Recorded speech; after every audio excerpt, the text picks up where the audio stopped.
आज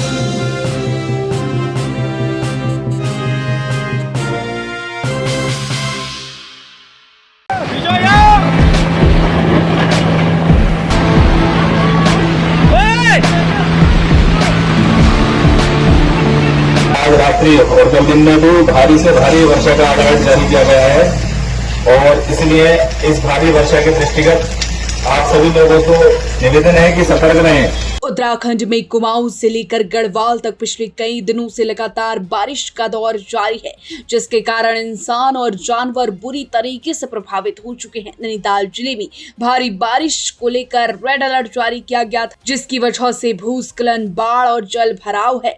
वहीं हल्द्वानी में भारी बारिश से पूरा शहर समंदर में तब्दील हो गया है। नदी नाले, रपटी और गधेरी उफान पर हैं, जिसको देखते हुए जिला प्रशासन ने नदी नालों और संवेदनशील इलाके में रह रहे लोगों को लाउड स्पीकर के माध्यम से सुरक्षित स्थानों पर जाने की भी अपील की है। इस बीच हल्द्वानी से डराने वाली तस्वीरें भी सामने आई हैं।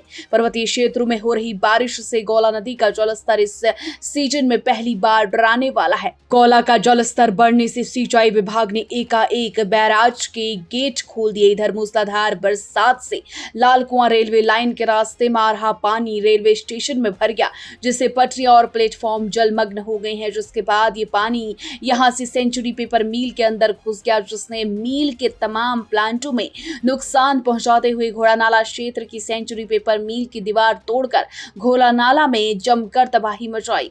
उक्त क्षेत्र में सैकड़ों मकान जलमग्न हो गए। पानी का तेज प्रवाह ऐसा था कि एकाएक कार बह गई, जिसे क्षेत्र वासियों ने बमुश्किल निकाला और जेसीबी का सहारा लिया, जिसकी डराने वाली तस्वीरें भी सामने आई हैं। उधर हल्द्वानी में हल्दूचौड़ तक कई कॉलोनियों में जल भराव हो गया। मोती नगर से लेकर जयपुर बीसा तक सिंचाई नहर का पानी लोगों के घरों में घुस गया। शहर से लेकर ग्रामीण क्षेत्रों में 87 से अधिक घरों में पानी घुसने की सूचना है।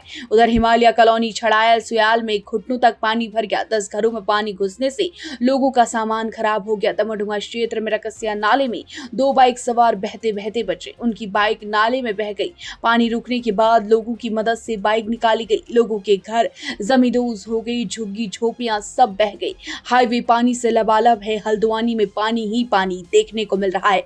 इस बीच खबर ये भी थी कि भारी मूसलाधार बारिश के बीच हल्द्वानी के 4 युवक कोटाबाग कालाढूंगी के जंगल में भटक गए। जंगल में भटके युवकों ने बताया कि काफी देर चलने के बाद उन्हें एक जगह शमशान घाट दिखा। उन्होंने सोचा कि आगे जाकर कोई गांव होगा, जहां जाकर रास्ता पूछकर वो अपने घर चले जाएंगे। गांव की उम्मीद में चारों दोस्त तेज बारिश में जंगल के अंदर ही जाते रहे, जिसके बाद परिजनों को सूचना दी। तब जाकर किसी तरह पुलिस ने उन्हें खोजा। वहीं गौला नदी के जलस्तर बढ़ने से गौलापार स्थित इंदिरा गांधी अंतर्राष्ट्रीय खेल स्टेडियम को खतरा पैदा हो गया है। नदी का रुख स्टेडियम की तरफ होने से लगातार भू कटाव शुरू हो गया है। बताया जा रहा है नदी का कटाव लगातार अंतर्राष्ट्रीय क्रिकेट स्टेडियम की ओर बढ़ रहा है।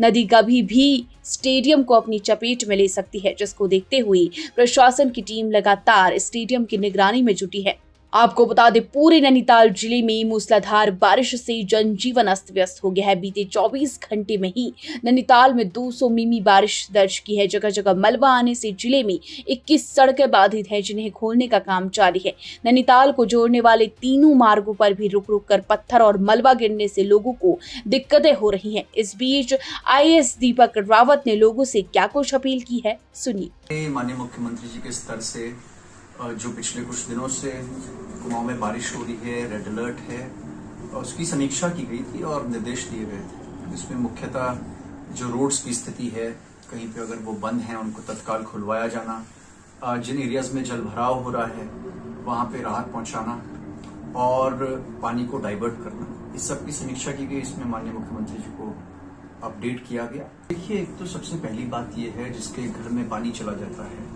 या कुछ सामान का नुकसान होता है, इसमें जो अहेतुक राशि है इसमें बिल्कुल भी विलंब बंटने में ना हो, ये मैंने सभी डीएम से कहा है। तत्काल वो धनराशि दी जानी चाहिए। यदि किसी का घर अब रहने योग्य नहीं रह गया है तो जो उसमें पूर्ण क्षति का जो मुआवजा है उसमें थोड़ा वक्त लगता है, तब तक आप लोगों को वैकल्पिक जगह पे रुकवाने की व्यवस्था एडमिनिस्ट्रेशन कर रही है। थर्डली, ऐसे भवन जो स्कूल्स हों या अन्य कोई भवन, आंगनबाड़ी हों, जो असुरक्षित हैं, इसमें से पहले ही मैंने निर्देश दिए थे कि इनको हटा दिया जाए बच्चों को, और उनको हटा भी दिया गया है। और खुले में ऐसे जो रपटे बहते हैं जो डेंजरस हो जाते हैं, वहीं पे मैंने इनसे डीआईजी कुमाऊं से बात भी की है और सभी डीएम से बात भी की है कि वहां पे कोई ना कोई फोर्स तैनात रहे और कोई जोखिम उठाते हुए उसमें गाड़ी लेके ना चला जाए, जो कि बहुत रिस्की है।